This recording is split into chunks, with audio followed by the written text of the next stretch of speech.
নমস্কার। আজকে আবার চিকেনের অন্যরকম একটা রেসিপি নিয়ে চলে এসেছি। চলুন প্রথমে জোগাড়গুলো করে যা যা লাগবে সব রেডি করে নিয়েছি। আর অন্যদিকে ব্লেন্ডারে আদা কুচি, একটা টমেটো এবং কয়েক কোয়া রসুন আর দুটো কাঁচা লঙ্কা ভালো করে পেস্ট করে নেব। অন্যদিকে চিকেনটা ভালো করে ধুয়ে নিয়েছি। এরপর কড়াইয়ে তেল দিয়ে তেলটা গরম হয়ে এলেই চিকেনগুলো এক এক করে দিয়ে দেব এবং দু পিঠ হালকাভাবে একটু ভেজে নেব। একটু উল্টে পাল্টে নিয়ে ভালো করে ভেজে নিচ্ছি। ভাজা হয়ে গেছে। এরপর চিকেনগুলো নামিয়ে ওই একই তেলের মধ্যে গোটা গরম মশলা এবং তেজপাতা দিয়ে একটু ভালো করে ভেজে নিয়ে একটু চিনিটা গলে যাওয়ার পর দুটো মিডিয়াম সাইজের পেঁয়াজ কেটে রেখেছিলাম সেটা দিয়ে দেব। পেঁয়াজগুলো ভালো করে লাল লাল করে ভেজে নিতে হবে।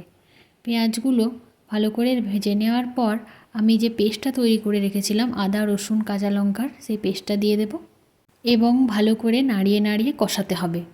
মশলা থেকে তেল ছেড়ে এলে বুঝতে হবে মশলা কষানো হয়ে গেছে। তার মধ্যে 2 চামচ টক দই ভালো করে ফেটিয়ে নিয়ে এর মধ্যে দিয়ে দেবেন। দই দেওয়ার সময় গ্যাসটা একদম লো করে রাখবেন এবং অনবরত কষাতে হবে, তাহলে দইটা ফেটে যেতে পারে।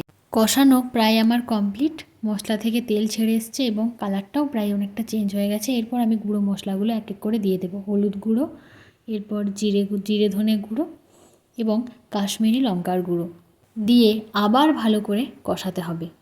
এর মধ্যে একটু জল অ্যাড করে দেব। জল দিয়ে আরও 2 মিনিটের মতো ভালো করে কষিয়ে নিতে হবে।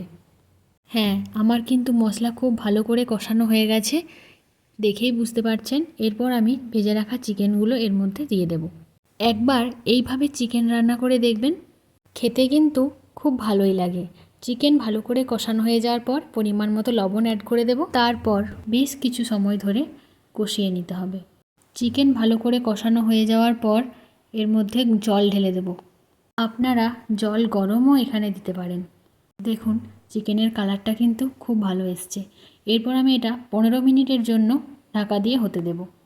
15 মিনিট পর দেখব চিকেন সেদ্ধ হয়েছে কিনা। হ্যাঁ, চিকেনটা কিন্তু সেদ্ধ হয়ে গেছে।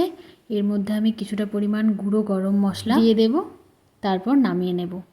যদি ভালো লাগে লাইক করবেন, কমেন্ট করবেন এবং সাবস্ক্রাইব করবেন। ধন্যবাদ। টাটা।